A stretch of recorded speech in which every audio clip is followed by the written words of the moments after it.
Scott Jennings just got crocketted.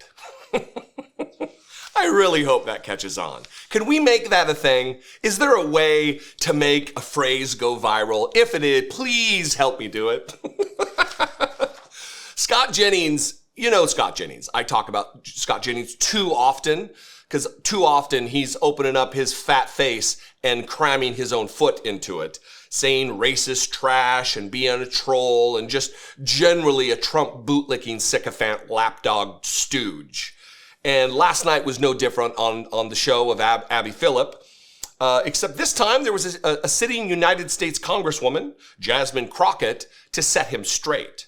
Because while wildfires rage and in California and causing potentially billions of dollars, or at least $1 billion worth of property damage, people are losing their memories, their photos, their lives, their homes. It's a horrible thing that's taking place. And in the face of this, what do Republicans do? Do they lead? No, they don't lead. They attack. Who do they blame? Black people, of course. Because when you start bringing up DEI, that's code for black people. When someone calls someone a DEI hire, it's just a polite, broadcastable way to call them the N-word. That's what it is. There's no argument around it. That's how the Republican Party operates. That's how the most organized and effective white supremacy organization on planet Earth operates. I'm talking about the Republican Party. I'm going to play a clip later of Jesse Waters doing the same thing, putting up a photo. And what does he say? This right here, ladies and gentlemen, this is the leadership. This he's blaming. These three ladies. But here's Scott Jennings, again, going with his DEI remark, and then he just gets it crammed right down his sloppy gullet by Jasmine Crockett. Watch this. Signal priorities, because also in California, you might have recall a news story from last year. There was some interest in the fire departments and the firefighters in California, and the interest was that there were too many white men who were firefighters, and we need to have a program in California to make sure we don't have enough white men as firefighters. So we have DEI, we have budget cuts, and yet I'm wondering now, if your house is burning down, how much do you care what color the firefighters are? You can respond and then Listen, I am so tired. You know what? There was an article that just came out that said that actually the most educated demographic in this country right now is black women. So let me be clear. Because you are a woman, or because I know that some of the right has been sharing these photos of the fact that I believe that the fire chief may be a woman or something, that has nothing to do with it. We are looking at qualifications. What diversity, equity, and inclusion has always been about is saying, you know what?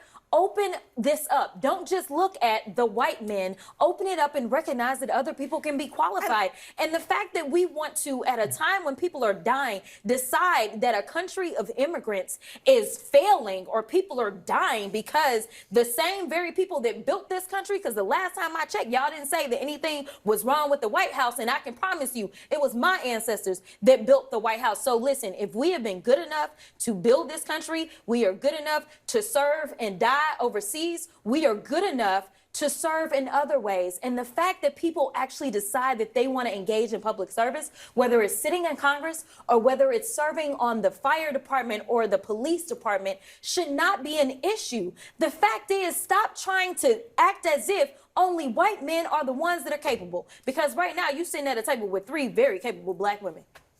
Scott Jennings here, taken up for the cause of the oppressed white men in our society who've had it too bad for too long. They've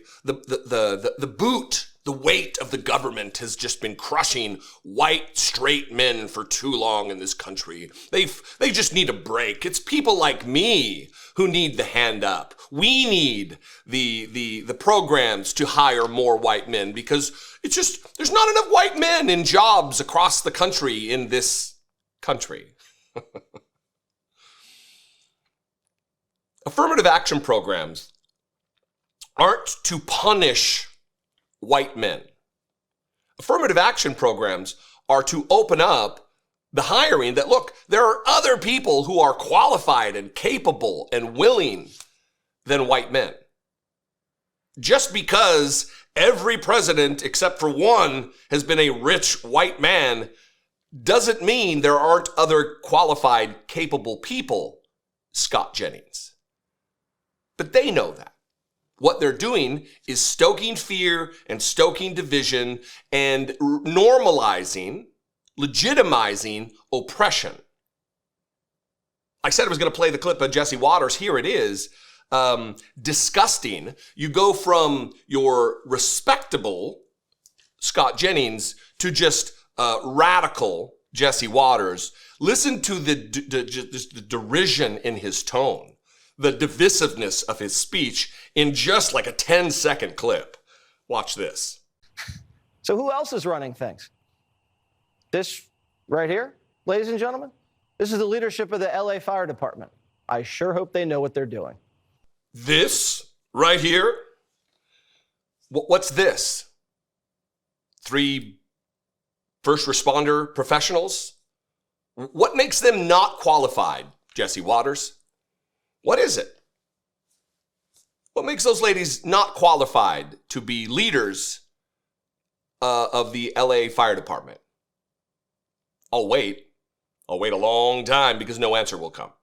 What he means is, woman of color, a couple of other ladies, that's why they're not qualified.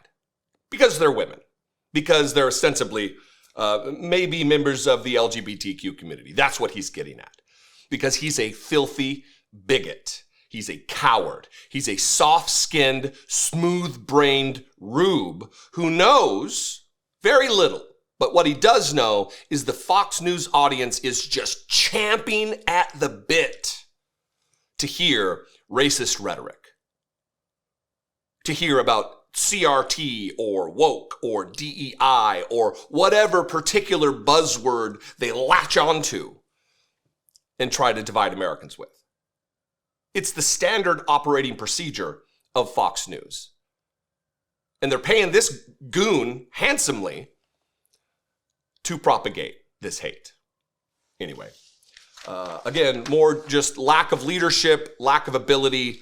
The talent bench of the Republican Party is not a strong one. It's the kiddie pool. What do you think? I'd love to know. You can comment below. You can also call, leave me a voicemail, 714-576-4054. And of course, as always, you can email me, daily@dollemore.com. Hey, if you're not subscribed to this program, I am knocking on the door of 900,000 subscribers and then on to 1 million. I'm only here because of you. I'll only get that extra 25,000 or so because of you. I would appreciate it in advance if you appreciate what I do. Or even if you hate me, you can hate subscribe. That's okay too. They all count the same. If you want to help support the work after subscribing, you can click the join button below, become a channel member for $2 a month, or you can go over to patreon.com/IDoubtItPodcast. We also have a brand new merch website with a bunch of new designs and different products. All those purchases go a long way to supporting this work too. I would appreciate it. Follow me on social media. I'm on Blue Sky and elsewhere at Dollemore. I'd love to see you there. And I'll see you next time. Be genuine. Take care of one another.